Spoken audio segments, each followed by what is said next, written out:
Hello નમસ્કાર મિત્રો, હું છું તમારો દોસ્ત અને હોસ્ટ પ્રતિક અને સ્વાગત છે તમારું મારી ચેનલ સિનેમા ગપશપ વિથ પ્રતિકમાં. તો આજે આપણે વાત કરવાની છે કેરલા સ્ટોરી 2 વિશે. તો આ એક એવી મૂવી છે જે પહેલા ભાગની જેમ જ રિયાલિટીને સ્પર્શે છે, પણ આ વખતે ડાયરેક્ટરે આ વાર્તાને થોડું વધુ મોટા સ્કેલ પર દર્શાવી છે. આ મૂવી 27 ફેબ્રુઆરી 2026ના રોજ રિલીઝ થઈ ચૂકી છે. ઘણા બધા પ્રોબ્લેમ થયા આ મૂવીને રિલીઝ કરવામાં. ખેર, આફ્ટર ઓલ મૂવી રિલીઝ થઈ ચૂકી છે અને આવો વાત કરીએ કેવી મૂવી છે. આ વખતે પણ મૂવી તેના પહેલા ભાગની જેમ રિયાલિટી બેઝડ છે અને આ વખતે વાર્તા એક 3 યુવતીઓની આસપાસ ફરે છે કે કેવી રીતે તેમની માનસિકતા સાથે ખિલવાડ કરવામાં આવે છે, કેવી રીતે social media, religious brain washing અને બ્લાઇન્ડ ટ્રસ્ટ કોઈને પણ ખતરનાક રસ્તે દોરી શકે છે.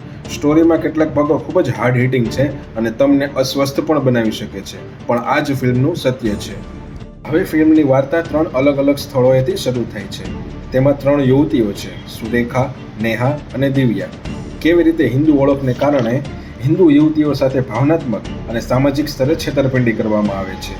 તેમને પ્રેમમાં માત્ર દગો નથી મળતો, પરંતુ તેમની સાથે પ્રેમનું છળ જ એટલા માટે કરવામાં આવે છે જેથી તેમને પતનની ખીણમાં ધકેલી શકાય. આ ખીણમાં ગયા પછી યુવતી પાછી આવે છે કે નહીં તેના નસીબ પર નિર્ભર કરે છે. હવે હું તમને લોકોને ફિલ્મમાં આ 3 યુવતીઓની વાર્તા ટૂંકમાં જણાવું તો દિવ્યા માત્ર 16 વર્ષની છે અને તે સોશિયલ મીડિયા પર ફેમસ થવા માંગે છે અને આમાં દિવ્યાના માતા પિતા તરફથી પણ ફૂલ સપોર્ટ કરવામાં આવે છે. આ સમયગાળા દરમિયાન તેની મુલાકાત રશીદ નામના છોકરા સાથે થાય છે. રશીદ દિવ્યાને સોશિયલ મીડિયા પર ફેમસ કરવામાં મદદ કરશે એમ કહી રીલ બનાવવાની લાલચ આપીને દિવ્યાને તેના પરિવાર વિરુદ્ધ ભડકાવે છે અને કહે છે કે હિન્દુ ધર્મમાં આઝાદી નથી, જો તેની સાથે નિકાહ કરશે તો સોશિયલ મીડિયામાં તેને ફેમસ કરી આપશે. હવે આગળ શું? તો તેના માટે તો આપણે થિયેટરમાં જ જવું પડશે. હવે વાત કરીએ નેહાની, તો તે એક ફેમસ એથ્લેટ છે અને તે એક નીચા પરિવારમાંથી આવે છે. તેના પરિવારનું સપનું હોય છે કે નેહા દેશનું નામ રોશન કરે. આ દરમિયાન નેહાની મુલાકાત ફૈઝાન નામના એક યુવક સાથે થાય છે જે તેનું નામ રાજુ બતાવે છે. તે પોતે હિન્દુ છે એમ કહીને નેહાને પોતાના વિશ્વાસમાં લે છે. હાથમાં કલાવા, કપાળ પર તિલક અને દર્શન કરવા માટે મંદિરોમાં જવું, આ બધું નેહા જોઈને તેના પર વિશ્વાસ કરવા લાગે છે. હવે શું? રશીદની જેમ ફૈઝાન નેહાને તેના પરિવાર વિરુદ્ધ ભડકાવતો નથી, પણ ધીમે ધીમે તેને માનસિક રીતે પરિવારથી દૂર કરતો જાય છે. તે સમજાવે છે કે આ રીતે પરિવારમાં તેના લગ્ન નહીં કરવા દે. જો તે તેની સાથે લગ્ન કરી લે તો સૌથી સારા એવા કોચ પાસે તેની ટ્રેનિંગ અપાવશે. હવે અત્યાર સુધી તેના પરિવારે ટ્રેનિંગ અપાવી નથી અને નેશનલનું સપનું જોતી નેહા, એના માટે આ વાત બહુ મોટી હતી. હવે આગળ નેહા શું કરશે તે જાણવા માટે આપણે મૂવી જોવું પડશે. હવે આગળ વાત કરીએ સુરેખાની. આ એક એવી યુવતી છે કે તેના પરિવારમાંથી માતા ધાર્મિક છે અને પિતા લિબરલ સેક્યુલર છે.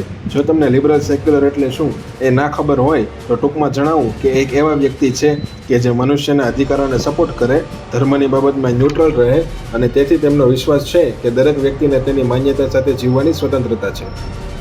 આ જ સ્વતંત્રતા સાથે મોટી થયેલી સુરેખાનો પ્રેમ સલીમ નામના પત્રકારથી શરૂ થાય છે. સલીમ અહીંયા સુરેખાની લિબરલ માનસિકતાનો લાભ ઉઠાવે છે. અહીં હકીકતમાં તેનો ઉદ્દેશ્ય ભારતને 2047 સુધીમાં ઇસ્લામી રાષ્ટ્ર બનાવવા માટે ગઝવાએ હિન્દની તૈયારી કરવાનો હોય છે. આગળ શું થાય છે એ માટે ફિલ્મ જોવી જરૂરી છે.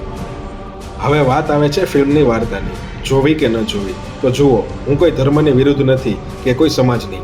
આ ફિલ્મ એક એવી હકીકત લઈને આવી છે કે જો આ ફિલ્મ ન બની હોત તો આજની જનરેશનના યુવક અને યુવતીઓને આ વિશે કંઈ ખબર જ ન પડત. હવે બધા યુવક યુવતી આવા નથી હોતા. અત્યારે તો મહિલાઓ પણ પુરુષ સાથે ખભાથી ખભા મિલાવીને એટલે કે બરાબર રીતે ચાલે છે. હા, ચોક્કસ દેશના અમુક ભાગમાં આવા કિસ્સાઓ પણ બને છે. આપણે ઘણીવાર અખબારો અને ન્યૂઝ ચેનલમાં પણ જોઈ છે. હવે વાત કરું મારી પોતાની, તો મેં કોઈ ખાસ રિસર્ચ નથી કર્યું આ ટોપિક પર.